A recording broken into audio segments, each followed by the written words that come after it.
Ana-Maria Leonte, welcome to Talk Star Wars. Thank you very much for having me, and hello, good evening or good morning to everyone listening to us. Thank you. It's our pleasure to have you on the show. We wanted to congratulate you for The Force Awakens. It's been a huge success. Thank you very much, and it feels great to be part of this amazing movie, of this amazing family as well. We're very honoured to have you on the show. Can you tell us a little bit about your character in The Force Awakens? Yes, sure. So my character name is Dasha Promenti. Dasha Promenti is a Jakku villager. You can see when the movie starts, is the beginning, the first scene of the movie, which sets the tone of the entire movie. It's where the Jakku village is being invaded by the stormtroopers, and where our protector, who is Lord Santeca, is being killed by Kylo Ren. So I am part of that group. And together with the other villagers, we're trying at the beginning to escape, and then we're being caught. Now, Dasha Promenti is an enigmatic character because we can find out more about Dasha Promenti in the visual dictionary written by Pablo Hidalgo and also on the top cards. But we don't know if she died, if she managed to escape the attack. We don't know. So there are lots of questions about her. That's very exciting. So, you mentioned the visual dictionary. I've been reading that visual dictionary, and I noticed your character, and there was an interesting thing about your wardrobe. Yes, there is. The sash that you wear around your waist, it says the sash of the balanced. Yes, and I think the interesting thing is about my dress as well. So there is, where we see Padme in disguise when she goes to fix the sheep, then she's wearing this sort of blue shirt, and her blue shirt in that episode, I think, is episode 1, if I'm not wrong. That's right, yeah. Yeah, that sounds right. Episode, the shirt she wears, the color and the patterns as well, they look very much like Dasha Promenti's dress. Yeah, very familiar. Hi, Ana-Maria, you alright? Yes, I'm very well, thank you. How are you? Good. I'm fine, thank you. Nice to meet you. Nice to And meet you you. kind of already answered the viewer question, the listener question. We're not on YouTube yet. Oh, okay. The listener question was the origins of your name. You kind of already touched on that. But outside of the actual film, what's your own personal path to Star Wars? How did you get there? Yes, so completing my answer regarding Dasha Promenti, so her name Dasha comes from Darius, which is king, and Dasha, according to online sources, means God's gift. So it's a Persian name, Dasha. And also the look for the villagers was a Persian look, so they were looking for actors or for people with, slightly darker skin and blue-green piercing eyes. Wow. And then, to respond to your question regarding how I got into Star Wars, it goes back a while. When I was in high school, I secretly joined acting part-time alongside my studies, and I'm very thankful to my parents for, having allowed me to do that. And then, after I finished my bachelor degree and before starting a master degree, I took 1 year gap and I joined the Bubble Theatre here in London. And they were really great. We had a live performance in the community, which is something really amazing because you actually go on the streets and perform. And then my colleagues recommended me to apply for this short movie, and I went. It was my first, audition. I didn't know I'm auditioning for a movie where they require someone with a very strong and very particular type of English accent, which, I don't have now either. So. Yeah. And I auditioned for that role, and obviously, as you can imagine, right, for a director, it's very important to have someone who fulfills his vision of the character. So I got the rejection, and I was reading this book on how to be a good actor / actress, and I went back to them and I emailed them and I said, thank you very much for taking your time. They actually responded back and they said, you know what, you're the only one who positively responded to our rejection. If you want, you can, tag along with the team and see how we shoot the movie. So you can imagine I was very happy, so I went. And I remember that director introduced me to the crew, to the cast, and part of this cast there was Jake Walters, a British actor, who later on, 2 years after this happening, sent me a Facebook message saying, Ana-Maria, they're looking for people with your skills and your looks. Why don't you apply and see if you get this? He didn't say it's Star Wars. He just sent me a link. So I went, I applied, I had an interview with the casting agency, and there were so people interviewing for such a small role. And you know, I mean, I didn't know what is it for. It's a commercial. Later on I found out that it's a big Hollywood movie. We were told from the very beginning not to post anything online, on social media or on other websites, even though you didn't know, the name of the movie. And then they asked me if I can go for a fitting at Pinewood Studios. And I was so happy because, we all know Pinewood Studios is very famous for, James Bond, the iconic British movie. And I went there, and I still didn't know. I said, I'm going to do my best, I'm going to play the detective and find out. And I asked the makeup artist, and she said, I'm not allowed to tell you, it's top secret, but you'll know, you'll find out. And I saw the villagers, and I said, I don't really know. I don't know what's happening here, because it could be for any other movie, right? Sure. And then they took us pictures. You had to fit within the team because you had to look as a family. There were people, from Italy, from Spain auditioning as well. Some from originally from Iran as well. And then I saw Stormtrooper, and I said, I know what movie is this. Yeah. Wow. And I received the response that I got selected, and they asked me if I am available in June to be on set, and you can imagine how happy I was. Yeah. I bet. So pretty happy, yeah. That iconic Stormtrooper image, that was very familiar to you, is it? It was, but you know what? Actually, everyone is asking me this. As a child, I didn't see Star Wars. I saw more Star Trek, and I don't really.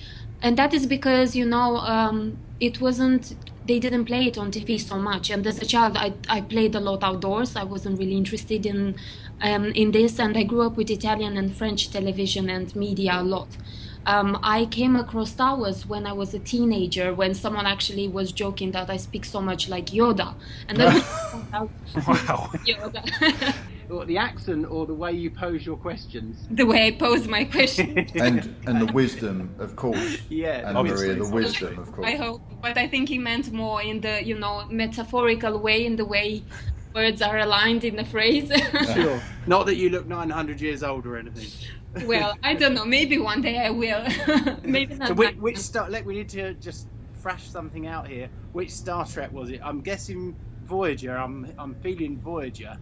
Or was it the original? It was the original one. Oh, and wow. Yeah. Okay. My parents were watching it, but you can imagine as a child, I was more interested. Actually, so this is something that really happened. As a child, I heard of the World War II, and my grandfather had a helmet from World War II. He was a veteran. And, we used to play as children. We had pistols made of wood, and we used to play, and it's very similar to the scenes in Star Wars. So, that's my training for Star Wars. Yeah. Yeah. We've all had that training, I think. Maybe a bit too much and a bit too recently, Mark. Well, thank you for answering that. So you touched on it a little bit about there was an element of secrecy about the role. How long did you have to wait before you could start telling people that you'd been cast? Well, from the moment I went to the first audition, when I didn't know what movie I'm auditioning for, until the moment I was actually in the cinema, the premiere, and saw the movie, that's when, that's the moment when I could talk about it. And the moment when I saw, that I am also in the tops cards and in the visual dictionary as well. Until then, I wasn't allowed to say anything at all. That's secret. Wow. That's And it incredible. was, I think, the longest and the biggest secret of my life. Yeah. Well kept. Yes. Well, it had to be, right? As I said before in a previous, interview, it's the work of so many people, and at the end of the day, it's a great honor to be on this in this movie alongside so many, iconic actors. and at least you can keep a secret, right? It's something, you know, morally and ethically and also legally correct. Yeah, absolutely. Looks good on your resume. Well, I hope. I would be very surprised if it didn't. After the movie, do any of your friends look upon you differently? Has their estimation of you changed? Well, there is this funny reaction one of my friends had. I sent him the picture of Dasha Promenti, and he looks at the picture, then he looks back on Facebook. He says, Ana-Maria, like, I know the way you look in reality because you look much better. And I said, what do you mean? I said, I take it as a compliment because as an actor, you should be able to, you know, to change, to be like a chameleon, to look, you know, either better or, you know, to impersonate these people. So I'm very thankful for this sort of feedback. Yeah, that's a good skill to have as an actor, I think. I mean, there have been friends who said, "Oh, Ana-Maria, I hope you make it big. You're going to become an A-star actress. Please don't forget about me. You know I love to wear a dress. Take me on the red carpet with you." So, you know, everyone is looking at their own side of... but it's beautiful because, you know what? If at the end of the day you can make someone happy with the work you're doing, that's an amazing thing, right? absolutely. Yeah, absolutely. Oh, absolutely, yeah, of course. We just heard last week actually that there was a Scottish supermodel named Eunice Olumide who has a role in Star Wars Rogue One. Yes, I've seen her as well, yes. Yes, absolutely stunning lady. And she was saying, I really wanted to ask you this as well, because of the amount of attention that Dasha Promenti is getting, as you said, in the visual dictionary and in the Topps trading cards. Eunice was mentioning in her interviews that she'd been scanned. She'd had the full body digital scan for the Lucasfilm archives for action figures and video games and things like that. Did you have that? Yes, I did have. We got the scanning on the set while we were waiting. Everyone, actually, all the villagers had the scan, so we don't really know what villager will be there. So just for the audience to know, there are more than 2 villagers. I'm very honored and I feel very happy to, you know, have appeared in the visual dictionary. I'm in the movie as well. You know, I have a name, which is great. But there are actually more villagers, and we don't actually know who is going to appear. I would be happy to appear as a, you know, as a toy for children as well. Children of all ages. Yeah. Would you still be happy if it was for the Lego game? Oh, I love Lego. Who doesn't love Lego? I've seen right. their... yes, I love Lego. Yes, I grew up with the Lego, so you know it's part of my childhood. You mentioned about the action figure, Ana-Maria, and you now that to me you've obviously named in this film. How many of the other villagers were named, or was it just you, or did you know of a few of them that had names too? No, this is the only name that was given to a villager. Right. So do you think there's a possibility? You mentioned it earlier that you could come back in some way. Then maybe you survive. Well, this possibility is not something I can discuss on radio now. No, absolutely. Yeah, that's a possibility. They just keep an eye on Star Wars number 8. Ah, wonderful. Yeah, because that was actually Jeremy's listener question. Was would you be returning? So we won't push any further. I would love to be returning, but you know, this is a secret again. Yeah. We never know. We never know. Until then. Indeed. Yeah.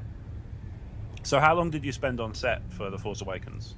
Oh, there were 2 weeks during the night. So we were 2 weeks at Pioneer Studios, and we started shooting from 6 p.m. 6 p.m. you had to, you know, go to the makeup, and then from sunset until sunrise, just like the vampires. What difference? It was at the beginning, actually, I was thinking, how are we going to shoot this? Because we know in London it rains quite a lot.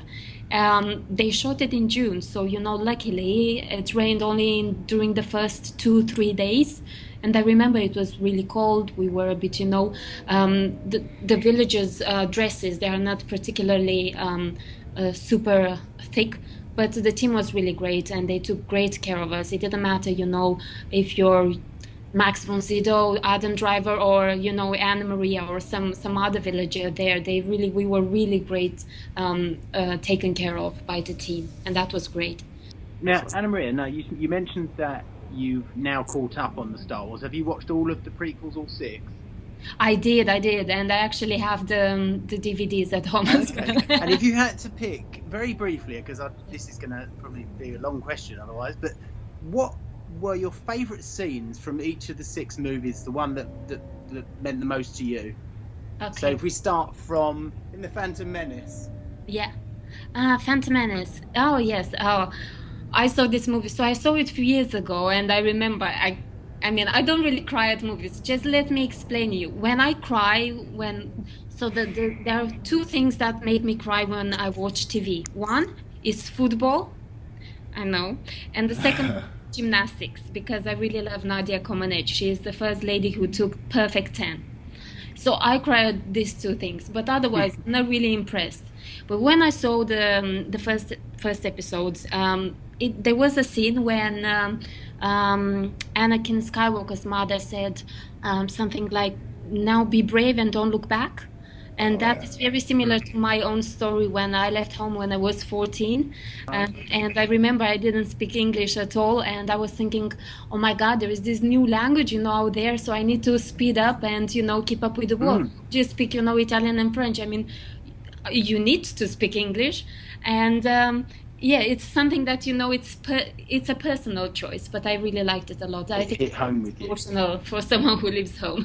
Yeah, that scene really hit. For us, it was Jar Jar Binks made us cry every time. For different reasons. Oh, I cover my eyes whenever I saw him, honestly. Oh, you're already in the club. I think we all I have can understand that. Sure, we all have this, friend in our lives, and we all relate to it somehow. I'm not sure you're going to be able to find a very good scene in Attack of the Clones, because it's probably the worst film out of the 6. But what about that one? Well, you know what? I think I have to agree with you. It's a little bit difficult, but you know what? When you're a teenager, I think there is this, the way the movie ends with the wedding. With the wedding, and then when you see that. It's an interesting thing, because you see, I'm passionate about technology. So when you see Anakin's hand, you think about how Star Wars actually influenced the medical world, and the prosthetic hands and, feet we have nowadays, and how they help people, actually give them a hope. So it's a metaphor of hope, I think. And that's the good thing about, this episode, if we can. Yeah, I think we're in agreement there. The last scene was the best scene, because it was over. So what about number 3? 3. Yes, I think, we all know Star Wars is really good for, this wisdom bits it has. So I think when there is the battle between Anakin and Dooku, and Anakin says, that since we haven't seen each other, my powers have doubled. Yes. Dooku in return says something, twice the pride, double the fall. And that's really, I think there are clues in the movie that, if you're attentive enough, they reveal who the character is and what is going to happen. They're like, for those who love poetry, it's exactly like in poetry a little bit. Yeah, well, George has said that, hasn't he, about how the films rhyme. Like a stanza that he said that himself. Oh, okay, I didn't know that. Yeah, it's very astute. Yeah, I used to write poetry when I was a child and a teenager, so that's why I think there's a lot of depth to Star Wars that people often miss, but it is there's never been filmed with so much hidden meaning and backstory and God knows what else, isn't there? So what about A New Hope? We're on to the good ones now. If I remember well, I think there was. There is when C-3PO and R2-D2 they meet Skywalker, and then C-3PO recommends R2-D2 to Skywalker. Yeah. This is a funny thing because that's actually how I got recommended into Star Wars. Oh, okay. You're not a protocol droid, are you? I hope not, but I like it well. You can speak 6 million forms of communication. I speak 4. That's pretty still good. a good number. That should be an easy one, Empire Strikes Back, because there's hundreds of scenes in that are pivotal and awesome. Yes, I think there is in The Empire Strikes Back. I think there is a funny scene between the dialogue between Princess Leia and Han Solo. And it's quite fun because it's a bit, again, I saw it when I was a teenager, and it's a little bit funny when I think Han Solo says something like, Princess Leia would like a kiss, and I think actually he speaks about himself. Yeah. Yeah. I think there were a few scenes, wasn't there? One on when they're inside the asteroid, they get a bit close, don't they? I think was that then, Mark? You know the answer to that. Yeah, I think they get close then, don't they? We're talking about Hoth, aren't we? Yeah. Yeah. And they're sort of Oh, it's bickering Hoth. like an old married couple. Okay, Ana-Maria, the final one then, Return of the Jedi. Yes, I think it's when I've seen this. You know what? Actually, the British television did an amazing thing to play all these movies, to refresh the public's memory about Star Wars. Mm-hmm. So I remember this very vividly. It's actually when when we have the Emperor, Darth Vader, and Luke in the same room, and Luke gets angry, and the Emperor says, "I don't like the Emperor at all, by the way." He says, That's good. Get angry, I need to feel your anger. That's how you're gonna become one of us. And then this actually makes you think about what Yoda said. We all have a power. We can use it, either to become a Jedi or to be part of the dark side. And this is, when actually the Emperor says, yes, get angry, because that's how you become one of us. You as a spectator, as a part of the audience, you want to feel angry as well. But when you hear that's how you become part of the dark side, then you stop and you question yourself. Absolutely. In a very indirect way, it's how they actually engage the public into a dialogue. The public doesn't speak, but it's this intrinsic dialogue with the public that the Emperor is very good at, at starting here. Yeah, well, actually, it's good. It pays back to something you just mentioned when Anakin fought Dooku. That was exactly the same setup, wasn't it? With Palpatine pushing Anakin. Yeah. There is like that rhyme. Like the story repeats itself. Yeah. And once you go past that tipping point to the dark side, that's what he's pushing you towards, isn't it? Because you're questioning yourself all the way up to that line, and if he can get you there, you're there forever. Yes. Well, yeah. In real life, I think we can go back. Yeah. Thankfully. Yeah. Thankfully, also in Star Wars, And you haven't asked me from the Force Awakens what's my... Oh, okay. No, that's fine. If you want to do 7 as well, go for it. Yeah. Yes, I would love to. It's when BB-8 gives the high five to Finn. Oh yeah. The thumbs up with the lighter. Oh, with the thumbs up. Yeah, that's brilliant. That was amazing. Yeah. It's awesome. With, My audience with the was little in. lighter. My Yes, audience it was in was fits. laughter in the Brilliant. cinema. Yeah, that was a very good scene. That's brilliant. Yeah. Hopefully, he's not a smoker. I don't think so. He's the cutest boy ever. But everyone does relate to him as he now, and originally he was a she. Yes, I like to call him a he, maybe because I'm a lady. Well, apparently they were interviewed about that, and the people who made him said he's definitely a he. Trust us, we've given him something. Now, you can read into this, but my feeling is that it was because the actors playing the voice for him were male. That's why they. But the way they described it was like they gave him a wiener. I don't know if that happened. Did you get We to can meet hold out BB? Yeah, hold out for Maybe it wasn't DVD. the Hold out lighter for that DVD. he Yeah. comes up with. Did you meet BB-8, Ana-Maria? So we shot a scene in one of the nights where we were told that BB-8 is far in the distance. I haven't seen him. None of us has seen it. But there was a plane, and I think is where BB-8 escaped the battle, Yeah. the invasion. Oh, okay. That would have been good to see up close and personal. Yeah, I mean, our scene was shot in the darkness, and it was, it's a very emotional scene because it's almost apocalyptic when we get, surrounded by the stormtroopers. Then, there are some funny stories that when at the beginning, when we see the stormtroopers invading our village, we run. I was part of the villages that, they run back towards the village to announce the other villages about the invasion. And my dress was far too long for me, and I kept falling, and it was quite fun. I didn't mind. But then they had to come with a pair of scissors and cut it. So yeah, and the way Dasha Promenti as well, she has a blaster pistol. At the beginning I took, we were given, the rifles as well, and everyone took a rifle. I wanted to take a rifle as well, but didn't quite, it was too long for me. They had these long rifles. I think it was almost 2 meters long. And yeah, it just didn't fit with my body at all. So the person who was managing the arms for the movie came and gave me the pistol and said, "Dad, take this, it's much better for you." And it was true. So I'm very thankful to this person, because otherwise there would be no Dasha Promenti now. No, and we see that pistol's in the visual dictionary, actually, isn't it? It is, yeah. Like a tusk. It's like a tusk of some kind, isn't it? Yes, exactly. That's the blaster pistol handle. Yeah. Nice prop. Really nice prop. Yeah. Did you keep it? Oh, no. You had to think about that. There's a pause, yeah. Not keep it. You know what, though? If I was given the chance to choose to pick something and to keep it for myself, I would have chosen the dress. Yeah. Okay. Yes, because I love blue. Yeah, me too. You too? If you're my size, I think to do you well. It's all right, my wife's out at the moment. I'm sitting here in one of her dresses. If she's a petite, then it would have fitted her perfectly.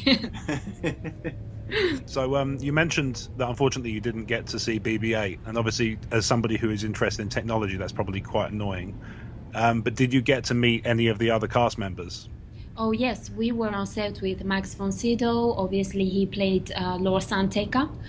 Then Adam Driver as well, who played Kylo Ren, and then we have Gwendolyn Christie as well, but she was in the distance, and you can see she was such an imposing character there. So also Poe was there. So it was really beautiful to see, and as an actor that has been on the theater scene in London here, and at school here in London, it's amazing, and it's a good opportunity to learn from people with so much experience. I mean, in the continental Europe, Max von Sydow is a very well respected actor. Sure. And it's great to see this age variety as well on set, because there is something to learn from each of them. And John Boyega as well, he was there as well. He had the red epaulette. We had no clue that he's going to be the main character. We saw the scene when he actually stopped to check on his mate on set. So we saw that scene as well. Oh, okay. Cool. With the palm print on the helmet. Exactly, yes. Yeah. Cool. Okay. Awesome, thank you. So you mentioned a little bit earlier about the visual dictionary and how it gives you a little bit of backstory about your character and about some of the props. How much of that were you exposed to before the actual shooting began for the film? Well, we weren't. So we were given. JJ briefed us before the scene. We were told that, look, this is your village. This is how you know what is going to happen. Think of it as as if it happened in real life. What would you do? How would you react? Which for someone with so much experience as JJ to tell me how would you do, how would you react?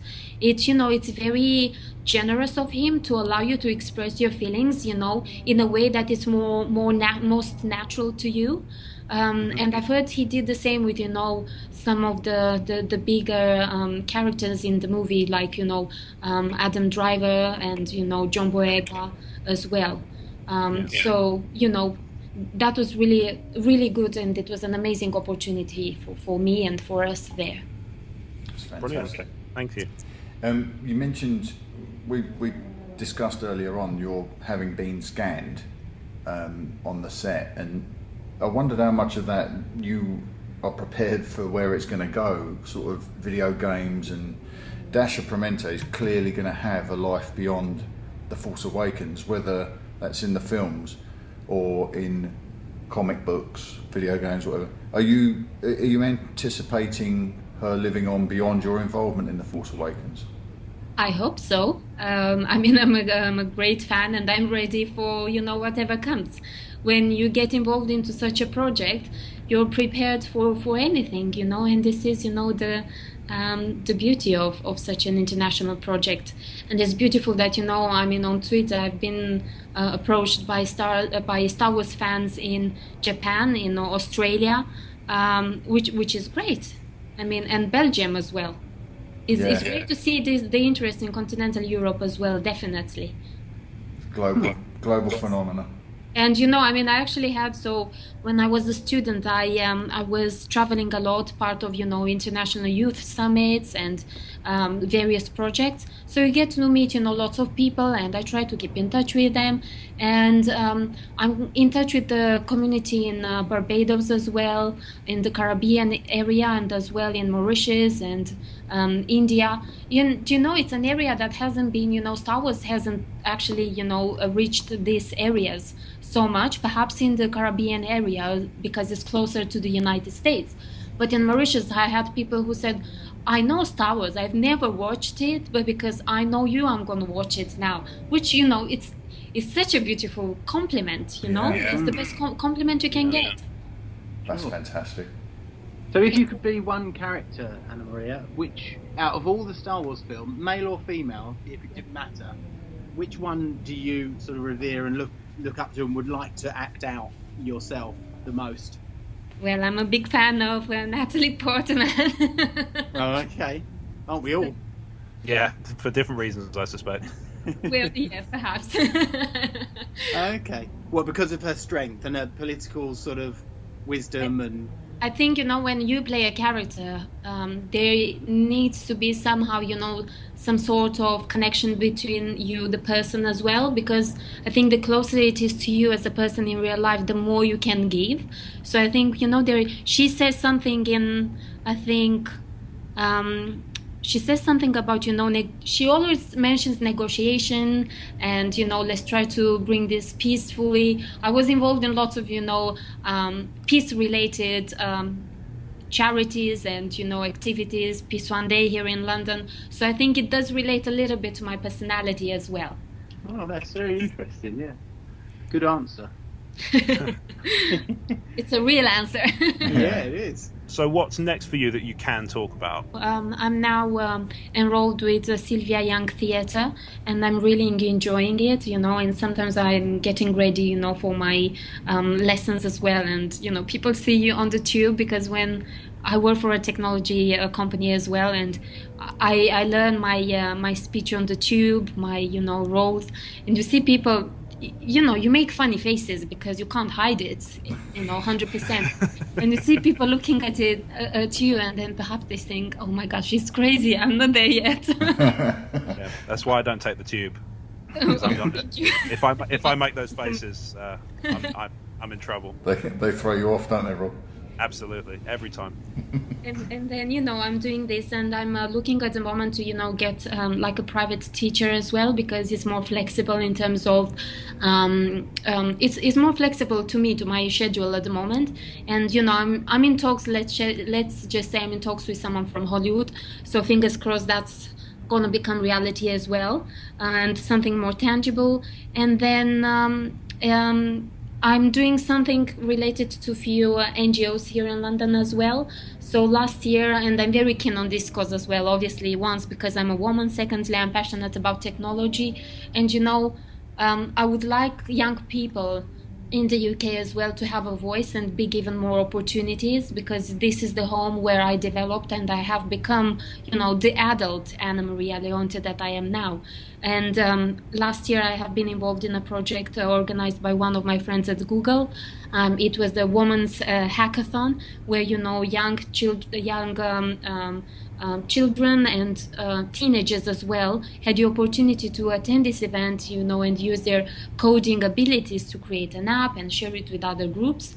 And this year I'm working with another charity called Generation Success. Their aim is to bring equal opportunities to all people here in the UK. And we actually connect them with mentors in various businesses like law, business, technology. And we have an event on the 8th of March. Organized with BT Women's Network. So, you know, for everyone who wants to attend this event, you don't need to be a woman. You can attend even if you're on the other side of the gender.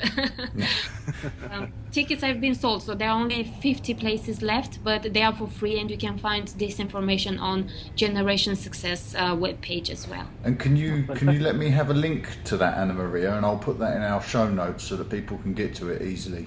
I can perfectly do that, and I'll pop it in there so that all people need to do is drop down to the description and click that link, and they'll be taken there. I mean, it's a pity, I am a woman, first of all, and I'm so happy to have given a role in Star Wars. And then, I need to take this further to other people as well. So it's amazing how Star Wars actually now, they put more emphasis on feminine roles. And, it should happen in the business world as well. And if you can do that, I mean, why not? I truly encourage young people from all, ethnic backgrounds, to get involved in this sort of opportunities, because it does work, and I think there are opportunities there, and London, especially the place where I live, it's a perfect place for that. You just need to know with whom to network and whom to ask the right questions. Absolutely. Where can people find you, Ana-Maria, if they want to network and connect with you? Where can they do that? I think the best is Twitter and Facebook as well. On Facebook, I'm more tempted to have people that I meet in real life as well. That being said, if we meet at a conference, etc., I can easily accept you as well. But I think for people perhaps that don't know me in person, add me on Twitter as well. Feel free to add me on Facebook. It's a bit confusing on Facebook because I have few pages, but I'm more active on my account. So add me on Twitter, and if everything goes okay, we're gonna connect on Facebook as well. And it's my Twitter handle. It's Ana-Maria with one N, Leonte, Leonte, and L with capital L, Leonte. We will put a link. We'll put a link to that in the show notes as well, so that people can click and get straight to you, and start following and join the hashtag Dasha Promenti family. Thank you. I'm also active on Instagram, but I post mostly pictures from holidays. That's what it's for, isn't it? Just to make us all jealous in the winter. Yes, we'll be traveling soon. So, Ana-Maria, it's been an absolute pleasure to have you on Talk Star Wars. Thank you so much for your time. Thank you very much. Thank you, Ana-Maria. Thank you, Feel free to come back whenever you like. The mic is always open. Oh, I would love to. Okay, we'll stay in touch. Brilliant answers. Thank you so much. Thank you very much. Thanks very much. Thank you.